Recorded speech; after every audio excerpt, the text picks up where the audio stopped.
Hello, my name is Robert Brill. I'm a fibromyalgia advocate and PhD candidate in health psychology, and this is my fibromyalgia podcast series. Today I'd like to discuss self-hypnosis, learning to detach from your pain. I believe that education is the path to wellness, and my mission is to help make sense of chronic illness. For the purpose of this video, I wish to make a point that I think is pretty critical to wellness. So I've listed the illnesses that I live with, so that you can really visualize and relate to my challenges and to my mission. Thus far, I've been diagnosed with lupus, fibromyalgia, Hashimoto's thyroiditis, valvular heart disease, inflammatory bowel disease, TMJ, POTS, dysautonomia, a neurogenic bladder, and sleep apnea. So you can imagine the myriad of symptoms I'm faced with every minute of every day are endless, and for me the pain never goes away. A few years ago, my illness rendered me totally disabled. So I beg the question, where do we go from here?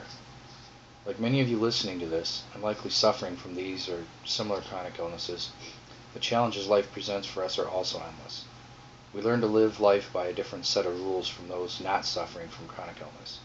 We redefine our lives and are tasked with relearning much of what we've already learned. We restructure our activities to accommodate our shortcomings. We become dependent on medication, on physical aids, and on other people to do just enough to get by. We suffer from psychological disorders like depression and anxiety as a result of living with our illnesses. We fail, fall short, and let people down. Life with chronic illness can sometimes seem like a tragedy, but that's not where it ends. Life can be what you make it even with disease. We don't have to be consumed by our symptoms, especially chronic pain. It took me many years to learn that I don't respond to pretty much any medications or treatments for my pain.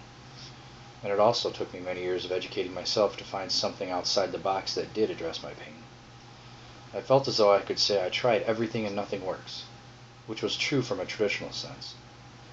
As I would spend many hours lying there trying to talk myself out of my pain, I began to calm myself to a point of deep relaxation, which became a place where I could focus on the pain so deeply that I could essentially detach myself from it. It's kind of a visual modality, the same way you would distance yourself from a harmful stimuli. Just as most medications don't work for everyone, neither does self-hypnosis. And for me, it does not alleviate the pain totally. It just allows me to draw my focus elsewhere and detach from the pain. This has literally reduced my pain baseline and my pain threshold, and I'm able to live again.